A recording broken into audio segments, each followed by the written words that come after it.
Two ancient civilizations, no contact with each other, no shared language, no common trade routes. Yet they both told a story of the exact same event. Not similar, not thematically comparable, the same event.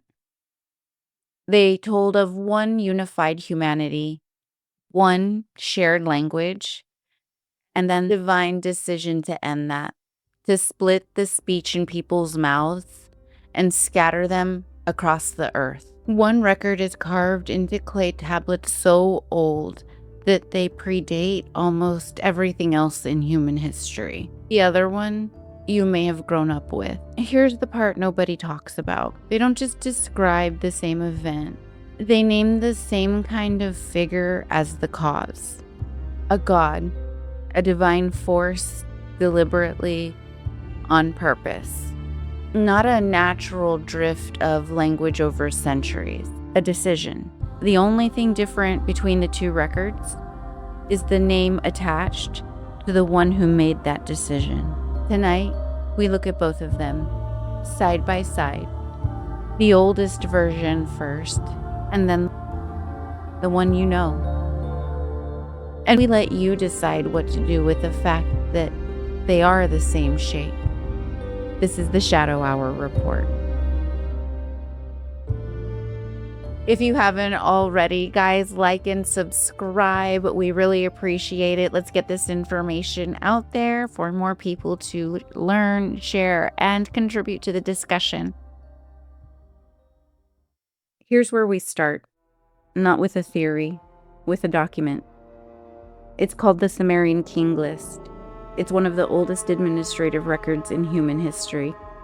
A clay tablet that lists the rulers of ancient Mesopotamia, what we now call Iraq. In sequence, kings and their cities, going back further than almost any other written record. And buried inside this list is a line that almost all history classes never mention. The tablet describes kings who ruled before a great catastrophe. Enormous reigns, hundreds of thousands of years in some accounts, which tells you immediately you're in the territory of myth and deep time.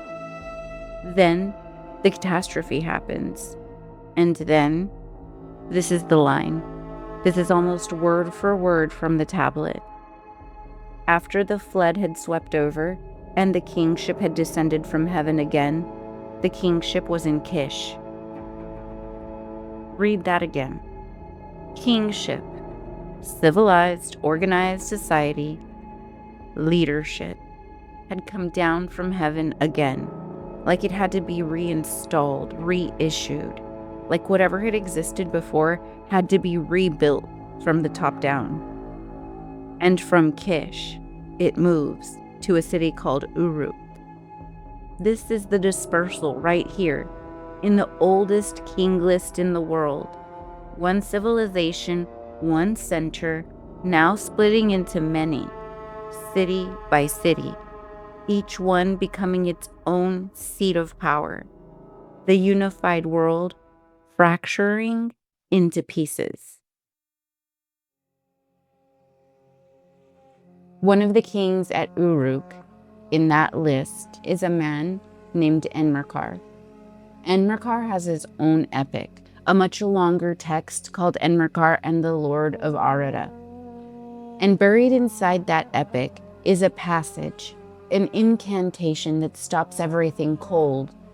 It describes a time when all of humanity spoke one language. And then it names a figure who changed that. Enki, the god of wisdom, lord of Eridu, the oldest city in Mesopotamian tradition, the one described across multiple ancient texts as the protector of humanity, the one who passed down knowledge, the one who made sure something survived the catastrophe. The text says Enki is the one who changed the speech in people's mouths, diversified it, made it so humanity no longer spoke as one. Now, I want to be precise here, because this is exactly where researchers push back. The connection between this Sumerian text and the one that comes next is debated. Scholars don't agree on how directly these two traditions are linked. What I'm showing you is a structural parallel, the shape of the story, not a proven chain of transmission. But here is the shape: one language, a divine decision, many languages, scattering. Hold back, we're about to see it again.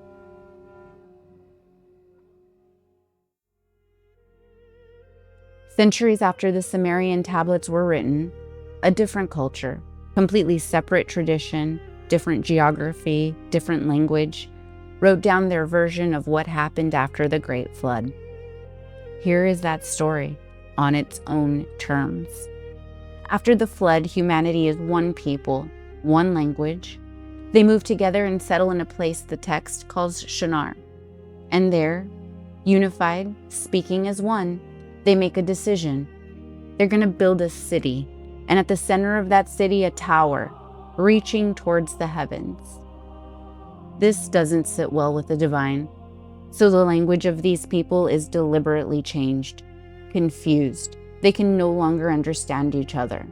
Construction stops, the project collapses. Not because of war or famine or engineering failure, but because the shared language that held them together is gone. And without it, they scatter, split into groups, spread out across the earth, each now speaking differently from the others. This is Genesis, the Tower of Babel, chapter 11. Now strip away the names for a second. Don't bring anything else you already think about this text. Just look at the structure. One language, a divine decision, many languages, scattering. That is the exact same shape as the Sumerian material. Same sequence, same event, same type of divine actor, not a natural force, not an accident, a deliberate choice made by a named figure with authority over human language. The only difference, the only thing that changes between these two records is the name. In the Sumerian text, Enki. In Genesis, Yahweh. Two civilizations, two records, centuries apart, no verified direct contact, describing structurally the same event. And each one puts a different name on the figure who caused it. Here's the question this opens up, and I want to be clear, it's a question, not an answer. If two separate traditions independently recorded the same type of event with the same structure, there are really only a few explanations. One, they're drawing on the same memory, something actually happened, a fracturing, a scattering, a breakdown of unified civilization, and both cultures preserved their version of it, different names, same event underneath. Two, the story traveled. One tradition influenced the other somewhere along the chain of transmission, even if we can't trace the exact path. Scholars debate this endlessly and haven't settled it. 3. The human mind independently generates this kind of narrative. The unified golden age followed by a divine disruption, and both cultures arrived at it separately because it maps onto something universal about how humans experience loss of cohesion. All of these three are serious explanations. None of them is crazy. And here's the thing. Which one you find most convincing probably says something about what you already believe about how ancient traditions work. What I can tell you is what the record actually says. And the record says two ancient civilizations, one language, a divine figure who deliberately ended that, and then a world of many languages and scattered peoples. Written down on clay thousands of years ago. That's not mythology requiring faith. That's a document, requiring explanation. Every religion on earth, every culture, every tradition, every people traces back to a moment of dispersal, a point where the united world became a fragmented one.